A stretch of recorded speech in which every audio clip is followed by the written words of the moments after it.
देखिए, राष्ट्रपिता महात्मा गांधी की समाधि पर हम लोगों ने पुष्प अर्पित करके उनको अपनी श्रद्धांजलि दी और उनसे प्रार्थना की कि हम लोगों को शक्ति दें भारत के लोकतंत्र को बचाने के लिए, नफ़रत की राजनीति को ख़त्म करने के लिए, क्योंकि दुनिया नफ़रत के कारण बर्बाद हो रही है। नफ़रत की बुनियाद पे न दुनिया बन सकती है, न देश बन सकता है। और राष्ट्रपिता महात्मा गांधी जी का यही सिद्धांत रहा। पूरे जीवन भर उन्होंने अहिंसा का पालन किया, भाईचारे की बात की, सबको एक साथ लेकर चलने की वकालत की और एक ऐसे हिंदुस्तान की उन्होंने कल्पना की थी जहाँ पे सभी धर्मों के लोग सम्मान के साथ रहें। तो आज रामपुर के इस ऐतिहासिक धरती से हम जानते हैं कि पूरे देश में सिर्फ 2 जगह ऐसी है जहाँ पर बापू की समाधि और जहाँ पर कि बापू के अस्थियां रखी हुई हैं, राख रखी हुई है। एक राजघाट और दूसरा ये रामपुर। और इस पवित्र स्थल पर आके हम सब लोगों ने शक्ति मांगी है गांधी जी से कि हमें इस न्याय की लड़ाई में ताकत दें। आज से ही रामपुर से अमरोहा तक, रामपुर, मुरादाबाद, अमरोहा, इन 3 जिलों को कवर करते हुए वोट बचाओ संविधान बचाओ की पदयात्रा हम लोग शुरू करने जा रहे हैं, जिसकी शुरुआत काशीराम कॉलोनी से होगी। काशीराम कॉलोनी भी एक प्रतीक है जहां पर कि इस देश के, उत्तर प्रदेश के गरीब लोगों को बसाया गया है।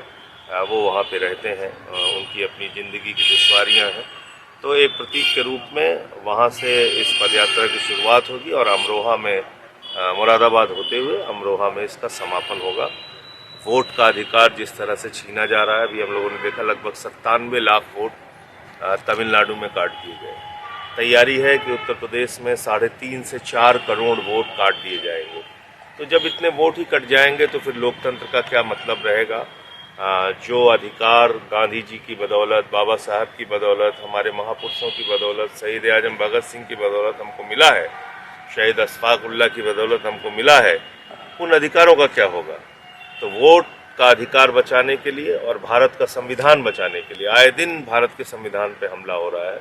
आए दिन यहाँ पर नफरत फैला के, भेदभाव करके लोगों के अधिकार छीने जा रहे हैं। तो इन 2 मुद्दों पे हम लोग ये पदयात्रा करेंगे, जगह जगह सभाएं भी करेंगे, अपनी बात रखेंगे। आपने रामपुर से कहा, रामपुर के ऐतिहासिक यहाँ से गांधी समाधि से आपने आरंभ किया, तो इसका कोई राजनीतिक पहलू भी है रामपुर से शुरू करने? देखिए, इसका सबसे बड़ा राजनीतिक पहलू ये है कि आज गांधी जी के विचारों को मारा जा रहा है। एक ऐसी सरकार है जो गोडसे को अपना आदर्श मानती है, जो नफरत फैलाने की बात करती है। तो उससे कौन लड़ेगा? उससे लड़ने के लिए आपको गांधी जी के रास्ते पर जाना पड़ेगा, गांधी जी को अपनाना पड़ेगा अपने आचरण में, अपने विचारों में। तभी आप इन लोगों से लड़ सकते हैं, क्योंकि ये खतरनाक लोग हैं, आज सत्ता में हैं और इनकी विचारधारा नफरत फैलाने की है, समाज को बांटने की है। तो इसलिए ये उपयुक्त स्थान था कि हम यहाँ पे अपनी श्रद्धांजलि देके, आशीर्वाद लेके और फिर अपनी पदयात्रा। अच्छा, जिस तरीके से यहाँ रामपुर में समाजवादी पार्टी के एक बड़े नेता को सरकार के द्वारा या जैसे केसेस में आने के बाद उनको राजनीति से बिल्कुल दरकिनार किया गया, तो आपको क्या लगता है ये क्या ठीक स्थान है? यहाँ पर जनता जो है वो ढूंढ रही है किसी विकल्प के बारे में।